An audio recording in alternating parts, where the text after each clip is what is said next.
ഇനി ആ ഖബറിൽ കിടക്കുന്നവരുടെ അവസ്ഥ എന്താ? ഖബറിൽ കിടക്കുന്നവരുടെ അവസ്ഥ എന്താണ്? ഉമർ ഇബ്നു ഖത്താബ് റളിയല്ലാഹു അൻഹു വിശ്വസിക്കുന്നത് എന്താണ്? സുബ്ഹാനല്ലാഹ്, നിങ്ങൾ മനസ്സിലാക്കുക.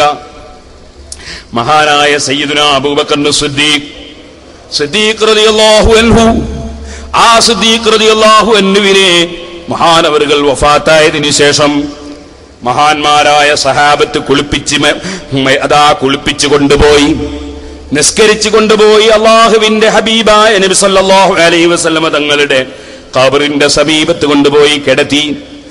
എന്നിട്ടതാ റസൂലുള്ളാഹിനെ സഹാബത്ത് വിളിക്കുന്നു, ഖബറിൽ കിടക്കുന്ന റസൂലുള്ളാഹിനെ വിളിക്കുന്നു. അബൂബക്കറിൻ ഫിൽ ബാബി യാ റസൂലല്ലാഹ്, അള്ളാഹുവിന്റെ റസൂലേ, അബൂബക്കർ റളിയല്ലാഹു അൻഹുവിന്റെ മയ്യിത്ത് ഇവിടെ കൊണ്ടുവന്ന് വെച്ചിട്ടുണ്ട്.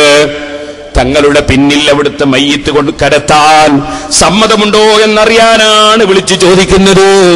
ഇമാം റാസി തഫ്സീറുൽ കഫിൽ, അതേ തഫ്സീർ സൂറത്തുൽ കഫിന്റെ തഫ്സീറിൽ രേഖപ്പെടുത്തിയത് കാണാം. ഖബറിൽ നിന്ന് ആ സമയത്ത് സഹാബത്തിന് മറുപടി കിട്ടുകയാണ്, അദ്ഖിലുൽ ഹബീബൈനൽ ഹബീബ്, പ്രിയപ്പെട്ട അബൂബക്കറിനെ പ്രിയപ്പെട്ട നബിയുടെ സമീപത്തേക്ക് കടത്തി മറവ് ചെയ്യുവീൻ. റാസി ഇമാം രേഖപ്പെടുത്തിയത് കാണാം. ആ ഇമാം റാസി മുശ്രിക്കാണോ സഹോദരന്മാരെ? റാസിയുടെ തഫ്സീർ മുശ്രിക്കിന്റെ തഫ്സീറാണെന്ന് പറയാൻ, മുശ്രിക്കിന്റെ തഫ്സീറാണ് റാസിയുടെ തഫ്സീർ എന്ന് പറയാൻ ഏതെങ്കിലും മൗലവിക്ക് സാധിക്കുമോ? ഇനി നിങ്ങൾക്ക് കേൾക്കണോ? അതാ സയ്യിദുനാ ഉമർ ഇബ്നുൽ ഖത്താബ്, ആ ഉമർ ഇബ്നുൽ ഖത്താബ് റളിയല്ലാഹു അൻഹു തന്നെ പറയുന്നത് കേട്ടോ, റഅയ്തുൻ നബിയ സല്ലല്ലാഹു അലൈഹി വസല്ലമ ഫിന്നൗം, ഞാൻ അല്ലാഹുവിന്റെ റസൂലിനെ ഉറക്കിൽ കണ്ടു. ഫറഅയ്തുഹു ലാ യൻദുറു ഇലയ്യ, അല്ലാഹുവിന്റെ റസൂൽ എന്നെക്കൊള്ള നോക്കുന്നില്ല. ഞാൻ അവിടുത്തെ പ്രധാനപ്പെട്ട ശിഷ്യനല്ലേ, ഞാൻ റസൂലുള്ളാഹി സ്വല്ലല്ലാഹു അലൈഹി വസല്ലം ഉറക്കിൽ കണ്ടിട്ട് എന്നെക്കൊള്ള നോക്കുന്നില്ല. ഖുൽതു യാ റസൂലല്ലാഹ് മാ സൈനുക്, ഞാൻ ചോദിച്ചു അല്ലാഹുവിന്റെ റസൂലേ, എന്റെ മുഖത്തെന്തേ തങ്ങൾ നോക്കാത്തത്? ഖാല അവലസ്തൽ മുഖബ്ബില വ അൻത സായിമുൻ, അല്ലയോ ഉമറേ, നിങ്ങൾ നോമ്പുള്ളതോടുകൂടി ഭാര്യനെ ചുംബിച്ചില്ലേ? നോമ്പുള്ളതോടുകൂടി ഭാര്യനെ ചുംബിച്ചില്ലേ? നോമ്പുള്ളതോടുകൂടി ഭാര്യനെ ചുംബിച്ചാൽ അത് ഹറാമല്ല. അതേ സമയത്ത് സ്ഖലനമുണ്ടായാൽ നോമ്പ് ബാത്തിലായി പോകും. അതേ സമയത്ത് ഒരു കറാഹത്താണ്. ഈ ഒരു കറാഹത്തായ കാര്യം അറിയാത്തത് കൊണ്ടാകാം ഉമർ ഇബ്നുൽ ഖത്താബ് റളിയല്ലാഹു അൻഹുവിന്റെ ജീവിതത്തിൽ വന്നുപോയി. പക്ഷേ മുഹമ്മദ് നബി സല്ലല്ലാഹു അലൈഹി വസല്ലം ഒരു സാധാരണ നേതാവല്ലല്ലോ, മരിച്ചങ്ങ് തീരുന്ന നേതാവല്ലല്ലോ, ഖബറിൽ കിടന്നിട്ട് അനുയായികളുടെ ചലനങ്ങൾ വീക്ഷിക്കുന്ന നേതാവല്ലേ, ഓരോ സെക്കൻഡിലും അനുയായികളുമായി ആശയവിനിമയം നടത്തുന്ന നേതാവല്ലേ. അതുകൊണ്ട് തന്നെ അല്ലാഹുവിന്റെ റസൂൽ അത് അറിഞ്ഞിട്ടുണ്ട്. അല്ലാഹുവിന്റെ റസൂൽ ചോദിക്കുന്നു, നിങ്ങളല്ലേ ഭാര്യയെ അതാ നോമ്പോടുകൂടെ ചുംബിച്ചത് ഉമറേ?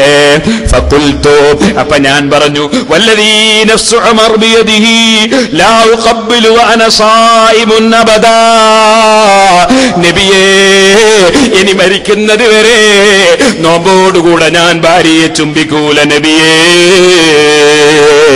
ഖബറിൽ കിടന്നിട്ട് അനുയായികളെ നിയന്ത്രിക്കുന്ന, അനുയായികൾക്ക് ആത്മീയ നേതൃത്വം നൽകുന്ന നേതാവ് മുഹമ്മദുർ റസൂലുള്ളാഹി സ്വല്ലല്ലാഹു അലൈഹി വസല്ലം. റവാഹുൽ ബസ്സാർ വരിജാലുഹു റിജാലുസ് സഹീഹി, ആ ഹദീസിന്റെ റിപ്പോർട്ടർമാര് മുഴുവനും സഹീഹുൽ ബുഖാരി, സഹീഹ് മുസ്ലിം തുടങ്ങിയ ഹദീസിന്റെ ഗ്രന്ഥങ്ങളിൽ സ്വീകരിക്കപ്പെട്ട പണ്ഡിതന്മാര് മാത്രമേ അതിന്റെ പരമ്പരയിലുള്ളൂ എന്ന് അതാ ഇമാം നുറുദ്ദീനുൽ ഹൈസമി റഹിമഹുല്ലാഹ് മജ്മഉസ് സവായിദിന്റെ 165-ാമത്തെ പേജിൽ 3-ാം വാല്യത്തിൽ രേഖപ്പെടുത്തുന്നു. ഓ മുസ്ലിമീങ്ങളെ, ചിന്തിക്കുക, ഖബറിൽ കിടന്നുകൊണ്ട് അനുയായികളെ ആത്മീയ രംഗത്ത് നിയന്ത്രിക്കുന്ന നേതാവല്ലേ മഹാനായ മുഹമ്മദുർ റസൂലുള്ളാഹി സ്വല്ലല്ലാഹു അലൈഹി വസല്ലം. ഇനി നിങ്ങൾക്ക് കേൾക്കണോ? ഇബ്നു തൈമിയ്യയുടെ ഗ്രന്ഥമെടുക്കൂ, അൽ ഫുർഖാൻ ബൈന ഔലിയാഇർ റഹ്മാൻ വ ഔലിയാഇ ശൈത്താൻ. ആ ഇബ്നു തൈമിയ്യയുടെ ഗ്രന്ഥത്തിൽ എന്താ ഉള്ളത്? താബിഇയായ സഈദ് ഇബ്നുൽ മുസയ്യിബ് റളിയല്ലാഹു അൻഹു പള്ളിയിൽ കുടുങ്ങിപ്പോയി. കലാപം നടക്കുന്ന സമയമാണ്. പള്ളിയിൽ കുടുങ്ങിപ്പോയി. നിസ്കാരത്തിന്റെ സമയമാകാൻ അറിയാൻ വകുപ്പില്ല. അപ്പോഴതാ മഹാനവറുകൾ യസ്മഉൽ അദാന മിൻ ഖബ്രി റസൂലില്ലാഹി സ്വല്ലല്ലാഹു അലൈഹി വസല്ലം ഫി ഔഖാത്തി സ്വലവാത്ത്, ഓരോ നിസ്കാരത്തിന്റെ സമയത്തും അല്ലാഹുവിന്റെ റസൂലിന്റെ ഖബറിൽ നിന്ന് ബാങ്ക് കേട്ട് നിസ്കരിച്ചു എന്ന് രേഖപ്പെടുത്തിയത് കാന്തപുരമല്ല, അതെഴുതി രേഖപ്പെടുത്തിയത് ഇബ്നു തൈമിയ്യയാണ്. മുജാഹിദ് മൗലവിമാരെ, അയാൾ പറഞ്ഞ ഖുർആൻ പോലെയാണെന്ന് നിങ്ങളെ വാസികയില പറഞ്ഞത്. നിങ്ങൾ ഓർക്കണം, മുജാഹിദിൽ പെട്ടുപോയ ചെറുപ്പക്കാരാ, പിന്നേക്ക് വെക്കണ്ട. നാളെ സുബ്ഹിന്റെ മുമ്പ് മരണപ്പെട്ടു പോയാൽ ഈമാനോടെ മരിക്കണോ? ഇപ്പൊ തന്നെ തൗബ ചെയ്ത് മടങ്ങിക്കോ സുന്നത്ത് ജമാഅത്തിലേക്ക്. സുന്നത്ത് ജമാഅത്ത് വിട്ട് ഈമാനില്ലാതെ മരിക്കണ്ട. ഇനിയും നിങ്ങൾക്ക് കേൾക്കണോ, മഹാന്മാരായ ആളുകൾ അവർക്ക് ഖബറിൽ എന്തൊരു പവറാണ്. സുബ്ഹാനല്ലാഹ്, ഞാൻ വെറുതെ പറഞ്ഞതല്ല. ഇബ്നു തൈമിയ്യയുടെ ഇഖ്തിലാഅ് തന്നെ എടുക്കുമോനെ. നബി സല്ലല്ലാഹു അലൈഹി വസല്ലം തങ്ങൾ പറയുന്നു, മാ മിൻ അഹദിൻ യുസല്ലിമു അലയ്യ ഇല്ലാ വറദ്ദല്ലാഹു റൂഹി അലൈഹിസ്സലാം. എന്റെ ഉമ്മത്തുകളിൽ നിന്ന് ആര് എനിക്ക് എവിടുന്ന് സലാം പറയുന്നുണ്ടോ അത് ഞാൻ എന്റെ ഖബറിൽ അറിയും, ഞാനത് മടക്കും. അതിന് എന്റെ ആത്മാവിനെ നേരത്തെ തന്നെ അല്ലാഹു എനിക്ക് തിരിച്ചു തന്നിട്ടുണ്ടാകും. ഈ ഹദീസ് ഇബ്നു തൈമിയ്യ തന്നെ അദ്ദേഹത്തിന്റെ ഗ്രന്ഥത്തിൽ അതാ വ്യക്തമായി രേഖപ്പെടുത്തിയിരിക്കുന്നു. 324 പേജില് ഈ ഹദീസ് ഇബ്നു തൈമിയ്യ തന്നെ എടുത്തുദ്ധരിക്കുന്നു.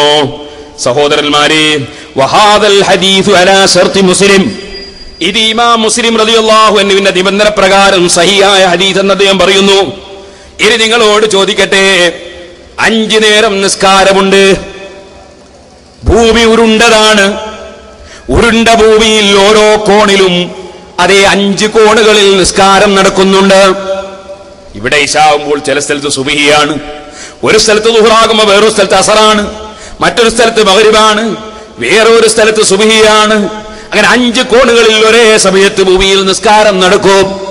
ഒരു സ്ഥലത്ത് നിസ്കാരത്തിന്റെ സമയമായി 1 മിനിറ്റ് കഴിയുമ്പോൾ അപ്പുറം നിസ്കാരത്തിന്റെ സമയമാകും. ഇങ്ങനെ ഓരോ സെക്കൻഡിലും നിസ്കാര സമയമായിക്കൊണ്ടിരിക്കുന്നു. ആകയാൽ 5 കോണുകളിൽ ഓരോ സമയത്തും നിസ്കാരം നടക്കുന്നു. നിങ്ങൾ ചിന്തിക്കുക, അവിടെ നിന്നെല്ലാം നിസ്കരിക്കുന്ന മുസ്ലിമീങ്ങൾ വിളിക്കുന്നു നിർബന്ധമായി, അസ്സലാമു അലൈക അയ്യുഹൻ നബിയോ, നബിയായവരെ അങ്ങേക്ക് സലാം. അപ്പോഴവിടുന്ന് എന്താ പറയുന്നു? എവിടുന്ന് സലാം പറഞ്ഞാലും ഞാൻ മടക്കും. ഓരോ സെക്കൻഡിലും ഇവിടെ നിസ്കാരം നടക്കുന്നില്ലേ? ഓരോ മിനിറ്റിലും ഇവിടെ നിസ്കാരം നടക്കുന്നില്ലേ? ലോകത്തിന്റെ വിവിധ കോണുകളിൽ വെച്ച് കോടിക്കണക്കിന് ജനങ്ങൾ നിസ്കരിക്കുന്നില്ലേ? ഈ കോടികൾ ഒന്നാകെ ഏത് മൂലയിൽ നിന്ന് എത്ര കോടി ജനങ്ങൾ അസ്സലാമു അലൈക അയ്യുഹൻ നബിയു എന്ന് ഒരേ സമയത്ത് പറഞ്ഞാലും മദീനയിൽ അത് കേൾക്കുന്നു, മദീനയിൽ നിന്ന് മടക്കുന്നു. അതെങ്ങനെയെന്ന് നീ ചോദിക്കല്ല മുജാഹിദേ. അല്ലാഹു ഇന്നല്ലാഹ അലാ കുല്ലി ശൈഇൻ ഖദീർ, അല്ലാഹ് എല്ലാറ്റിലും കഴിവുള്ളവനാണ്.